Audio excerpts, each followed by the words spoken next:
L'univers de John Wick continue de s'étendre, du nouveau par rapport à des dates de sortie, de nouvelles séries, du casting.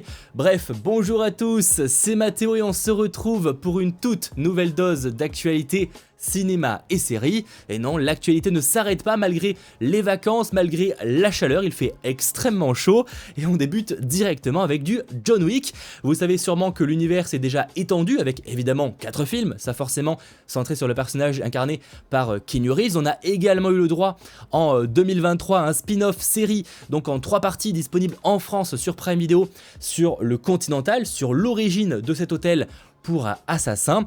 Et bien on apprend quoi? Qu'une nouvelle série télévisée est également en préparation, mais qu'il s'agira cette fois pas d'un préquel, mais d'une suite, donc une suite à John Wick chapitre 4. Et ça mine de rien, et bien c'est très intéressant. On apprend donc que cette série, de nouveau produite par Lionsgate, sera centrée sur la haute table qui se retrouve dans une situation un petit peu compliquée après la mort du personnage de John Wick dans chapitre 4. Même si évidemment on se doute qu'il y a une petite douille par rapport à ça puisqu'un 5e chapitre a également été annoncé. On va évidemment le réévoquer.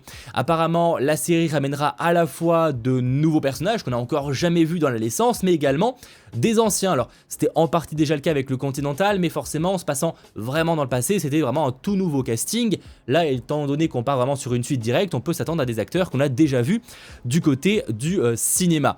A noter également que Chad Stahelski, qui chapeaute l'univers, donc qui a réalisé certains films John Wick, s'occupera de réaliser l'épisode pilote. Enfin, quand je dis il a réalisé certains, il les a tous réalisés en réalité. Donc là, en tout cas, il va réaliser l'épisode pilote de cette série. On ne sait pas encore où elle sortira, parce qu'apparemment, il y a pas mal de plateformes et de services qui sont intéressés justement par récupérer le projet. Et là où par exemple le Continental, j'imagine que c'était un projet pas forcément ultra hypant sur le papier, parce que préquel, etc.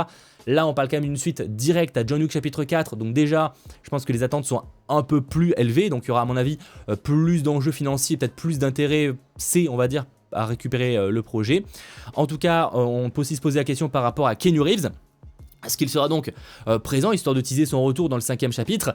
Apparemment non. Keanu Reeves est bel et bien producteur exécutif, il est très impliqué apparemment dans le projet, donc ça c'est quand même assez cool. Par contre, il n'aura pas de rôle d'acteur. Je pense que, aussi pour les gens qui n'auraient pas forcément les séries télévisées, et pas faire peut-être l'erreur qu'a pu faire Marvel avec de gros guillemets, c'est clairement que s'il y a un retour de l'acteur, ce qui semble être le cas du coup dans John Wick chapitre 5, faut que ce soit directement du côté du cinéma et pas forcément dans une série que peut-être peu de gens, avec des guillemets, pourront regarder. En tout cas, ça reste évidemment mon point de vue, sachant que cette série télévisée se rajoute d'autres projets dans l'univers de John Wick, en plus évidemment du chapitre 5. On a le spin-off sur Ballerina avec Ana de Armas, mais également, annoncé plus dernièrement, un spin-off sur Kane qu'on a pu retrouver dans John Wick chapitre 4. Donc ça peut être très très intéressant. L'univers ne fait que commencer. Et en parlant d'univers, parlons d'Evil Dead. Et oui, cette célèbre saga d'horreur, imaginée entre autres par Sam Raimi, eh bien va se dériver, en plus évidemment du cinéma, il y a des choses qui se préparent, avec une série d'animation. Et oui, une série d'animation. Bruce Campbell révèle qu'il sera bel et bien de retour. Alors lui, il avait dit qu'il ne reviendrait jamais dans le rôle de Ash Williams, donc dans les Ash vs Evil Dead, mais pour des raisons surtout, on va dire, physique et d'âge en fait, où ça devenait de plus en plus compliqué pour lui d'incarner un personnage comme ça. Et là en fait, s'il revient, c'est parce que pour le coup il s'agira d'une série d'animation, et donc il donnera la voix au personnage, et comme il le dit, nous développons une version animée comme une série. Je vais le faire, je ferai la voix d'Ash toute la journée parce que ma voix n'a pas autant vieilli que moi. Donc ça c'est assez intéressant. Alors à voir concrètement ce que ça va donner, mais franchement, une série d'animation Evil Dead, je suis assez preneur, ça peut être intéressant, quelque chose de beaucoup plus adulte. On le voit à l'animation, c'est pas vraiment tout nouveau, mais l'animation, il y a de plus en plus de programmes animés beaucoup plus adultes. Ça peut être très intéressant. À voir par contre où ça sortira. Est-ce qu'on sera sur Max? Est-ce qu'on sera sur Netflix? On verra qui sera intéressé par un tel projet. Peut-être non, Peacock, je ne sais pas, à voir. En tout cas, on n'a pas plus d'informations pour l'instant. On peut également parler de Shrinking, donc la série de Apple TV+, avec Jason Segel et également Harrison Ford. On apprend que la seconde saison sera diffusée dès le 16 octobre sur Apple TV+.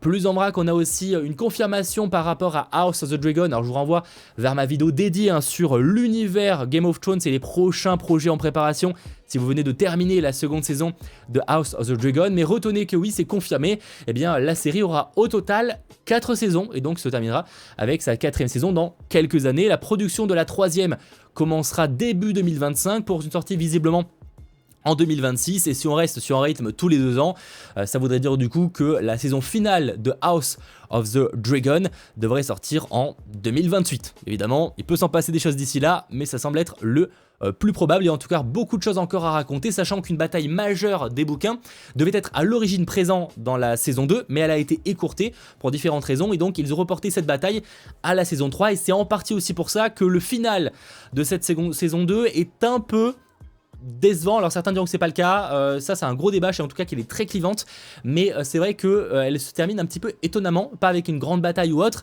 et parce qu'en fait à l'origine ça aurait peut-être dû être le cas, excusez-moi, et ça a été reporté à la saison prochaine.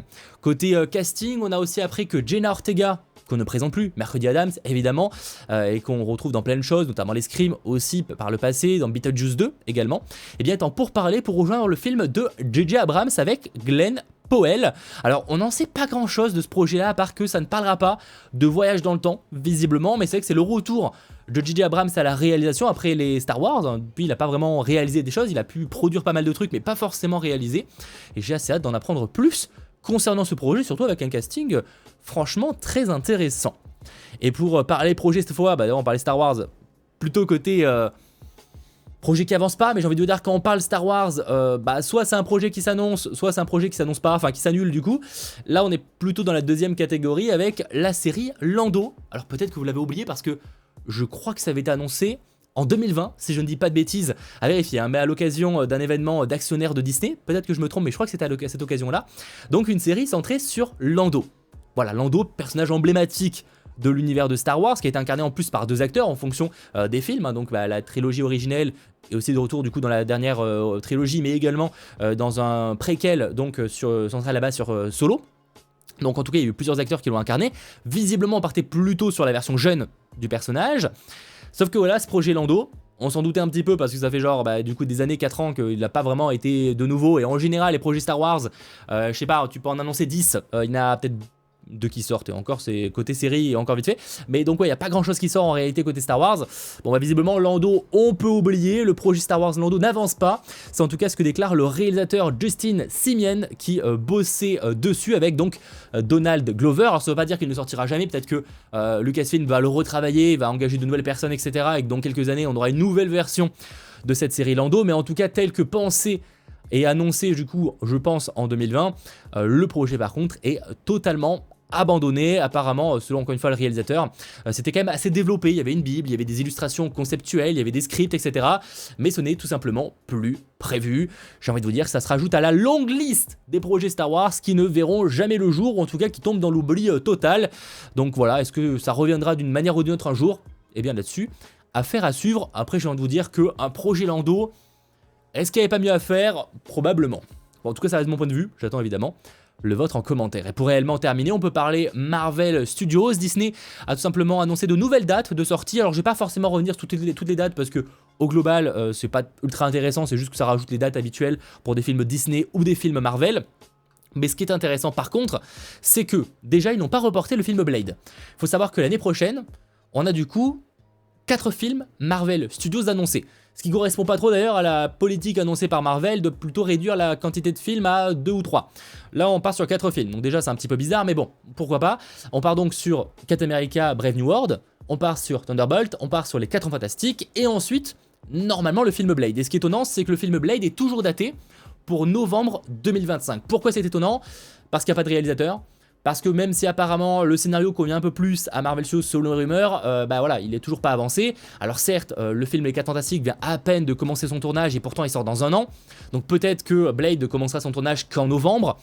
Mais clairement si c'est le cas, il va falloir accélérer très vite le processus de recrutement du réalisateur, à voir évidemment si d'ici là ça ne peut pas évoluer avec peut-être que uniquement 3 films. On peut imaginer un petit décalage, par exemple les 4 Fantastiques décalés à plutôt novembre du coup 2025 et Blade reporté à 2026, mais ça reste spéculation. Sachant par contre que Marvel Studios a retiré un film de juillet 2026. Alors en soi, pas grand chose à dire de plus là-dessus, malgré tout, des théories uniquement et pas des rumeurs, des théories se disent que ça pourrait correspondre aussi peut-être à laisser la place à un autre film qui pourrait être Spider-Man 4. Et oui, parce que je rappelle que les films Spider-Man, c'est Sony Pictures qui s'en occupe en termes de date de sortie, etc.